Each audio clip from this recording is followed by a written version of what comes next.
안녕하세요. 채널의 김원중 기자입니다. 이번 콘텐츠는 저희 댓글에 달린 콘텐츠를 읽어가면서 진행을 할 겁니다. 그래서 오늘도 전문의 선생님 같이 모시고 진행할 겁니다. 소개 좀 부탁드리겠습니다. 안녕하세요. 지인 산부인과 원장, 산부인과 전문의 김정현입니다. 예, 저희가 1년 전에 같이 피임에 대해서 한번 얘기를 나눈 적이 있어요. 거기에 수많은 댓글이 달렸습니다. 그래서 그 댓글들을 읽어가면서 한번 궁금증을 풀어보는 시간을 갖도록 네, 좋습니다. 해보겠습니다. 예, 첫 번째 댓글. 중요한 시험을 앞두고 있는데 생리통이 걱정입니다. 그래서 경구피임약 4알을 먹었는데 허리 우울증 등 부작용이 심합니다. 시험 보는 날 생리를 피할 수 있는 방법이 없을까요? 이건 또 생리랑 생리통을 피해갈 수 있는 방법이 없을까요? 라는 질문인 것 같아요. 어떤 게 있을까요? 네, 일단 생리 주기는 네. 에스트로겐이랑 프로게스테론이라는 호르몬에 의해서 조절이 됩니다. 그래서 이 호르몬 복합제인 경구피임약으로 생리 주기를 조절할 수가 있는 거죠. 그렇죠. 네, 그런데 호르몬제다 보니까 이 호르몬이 우리 몸에 적응하는 과정에서 출혈이 생긴다거나 속이 메스꺼린다거나 두통이 생긴다거나 이런 네네. 부작용들이 생길 수 있는데 대부분은 경미하게 나타나고 수개월 내에 좋아집니다. 예, 그렇긴 한데 이분처럼 시험 당일날 약을 먹는 게 너무 무섭다. 부작용 때문에 무섭다. 그렇죠. 이런 경우에는 약을 2, 3개월 전부터 미리 먹어서 생리 주기를 조절해 놓는 방법도 있습니다. 내가 시험이 이날이니까 그 계산을 해가지고 피해가는 그렇죠. 거네요. 생리 기간을 피해서 시험 날을 정하게 예, 그렇게 미리 먹는 방법도 있습니다. 이제 그걸 이제 2달 인식을 못 하고 당장 뭐 다다음 주가 시험인데 이렇게 되면은 그럴 때 생리를 미루려면 보통은 다음 생리 예정일에 일주일에서 열흘 전부터 드셔야 되고요. 매일매일 같은 시간에 먹고 중요한 일정이 끝난 이후에 약을 끊으면 생리를 하게 되는 거죠. 그렇군요. 그러니까 관리를 해야 되네요. 그러니까 내가 앞서 어떤 계획이 있으면은 좀 미리 컨디션 관리를 하시는 게 좋죠. 그렇군요. 네, 두 번째 질문 한번 볼게요.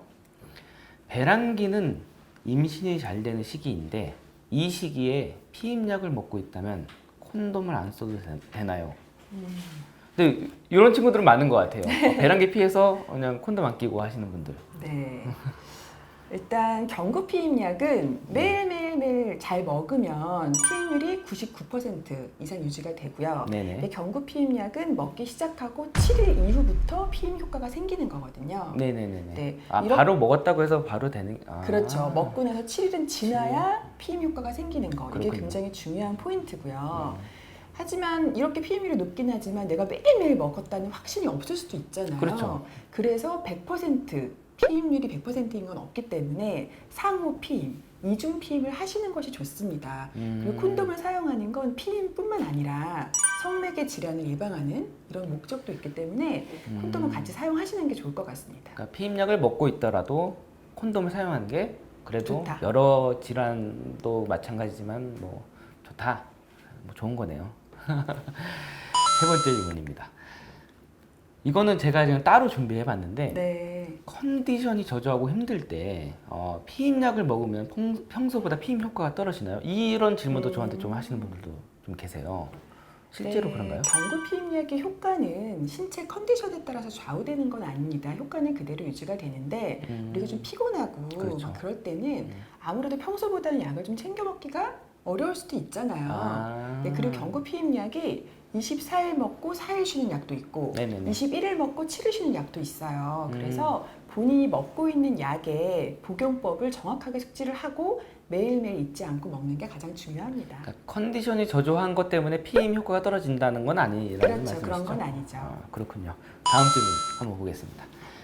경구 피임약을 먹고 있는데 이걸 먹으면 PMS가 나타나지 않는다는 말을 들었습니다. 사실인가요? 무슨 말인가요, 저게? 네, 월경전 증후군이 이제 생리전 증후군이라고 해서 생리 전에 막 폭식하거나 짜증나거나 우울하거나 이런 여러 가지 증상들을 이야기하는데요. 근데 일단 알아야 하는 게 피임약이 약국에서 그냥 살 수 있는 피임약이 있고 네네네. 병원에서 처방을 받아야만 살 수 있는 전문 의약품인 피임약이 있어요. 그렇군요. 근데 병원에서 처방을 받는 전문 의약품 중에서 야즈라고 하는 약이 생리통과 생리전 증후군 치료에 도움이 됩니다. 병원에서 처방받는 약 중에 야즈라는 이름의 이런 전문 의약품이 있는데 그런 약이 치료에 도움이 되는 거죠. 하지만 처방을 받으려면 병원에 가야 하는 거잖아요. 그렇죠, 그렇죠. 그러니까 원인과 증상을 정확하게 파악하고 전문의와 상담 후에 이게 필요한 경우에만 처방을 받으실 수 있는 거죠. 그렇군요. 알겠습니다. 다음 질문 한번 볼게요. 피임약을 꾸준히 먹었다고 생각했는데 한 알이 남았습니다. 언제 약을 빼먹은지는 알 수는 없는데 이럴 때는 어떻게 해야 하나요? 네, 피임약을 먹다가 하나를 놓쳤다. 이때 원칙은 생각난 즉시 하나를 먹고 원래 복용 방법대로 복용을 하는 겁니다. 그러니까 이분 같은 경우도 한 알 빠진 걸 알고 바로 드셨잖아요. 네네네. 바로 드셨다고 하셨거든요. 그래서 바로 드셨으면 원래대로 복용을 하시고 휴약기의 생리를 정상적으로 하는지를 보시면 되고요. 네네. 걱정되시면 임신 테스트는 한번 해보시고 아이고. 임신이 아니라면 원래 복용대로 복용을 하시면 됩니다. 그러니까 인지를 하고 먹고 그대로 쭉 다시 가면 그렇죠. 된다. 그러면 하루에 2알을 먹게 되기도 하는 거죠. 그렇군요. 마지막 질문인 것 같은데 사후 피임약을 처방전을 받고 하는 게 맞을까요? 응급 피임약 처방에 대해서 좀 알려주세요. 라고 했는데 네, 응급 피임약이 사후 피임약이랑 같은 말이잖아요. 응급 상황에서 써야 한다는 거죠. 그렇죠, 그렇죠. 근데 응급 피임약은 사전 피임약에 비해서 호르몬 농도가 10배 정도 됩니다. 네네네. 이렇게 고농도의 호르몬제를 오남용하거나 과다 복용하게 되면 구토, 메스꺼림, 출혈이 생길 수도 있고 우울감도 생기고 두통 이런 여러 가지 부작용들이 있기 때문에 전문의와 상담을 하고 꼭 필요한 경우에만 처방을 받아야 하는 거죠.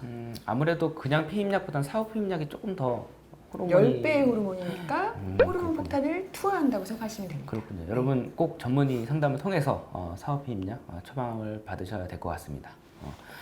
그리고 이렇게 쭉 댓글을 읽어가면서 좀 Q&A 형태로 해주셨는데 건강한 성생활을 위해서 꼭 해주고 싶으신 말씀이 있다면 어떤 게 있을까요? 일단 피임약에 대해서 사실 특히 우리나라의 경우에는 피임약에 대한 오해가 너무나 많아요. 그래서 일단 부정적으로 생각하시고 꺼리는 경우가 많은데 맞습니다. 이렇게 이제 좋은 컨텐츠를 통해서 여러 가지 의학 정보를 접하셔서 정확하게 지식을 알고 실천하시면 몸에 좋은 방법들도 많이 있으니까 본인의 몸에 맞는 피임법을 선택하시면 될 것 같습니다. 예, 감사합니다. 원장님도 여러분 유튜브 지금 하고 계시잖아요. 좀 홍보 한번. 네, 제가 닥터정연 TV를 운영하고 있는데요. 저 얼마 안 됐어요. 산부인과 이야기들에 대해서 제가 알기 쉽게 귀에 쏙쏙 박히게 설명을 해드리고 있으니까 한번 놀러와 보시면 감사하겠습니다. 예, 맞습니다. 그 닥터 정연 괜찮은 콘텐츠 굉장히 많습니다. 한번 같이 구독 눌러주시면 좋을 것 같습니다. 오늘 이렇게 콘텐츠 마감해도 되겠죠? 네, 예, 저희 끝인사 알고 계시죠? 건강하세요. 네, 하나, 둘, 건강하세요.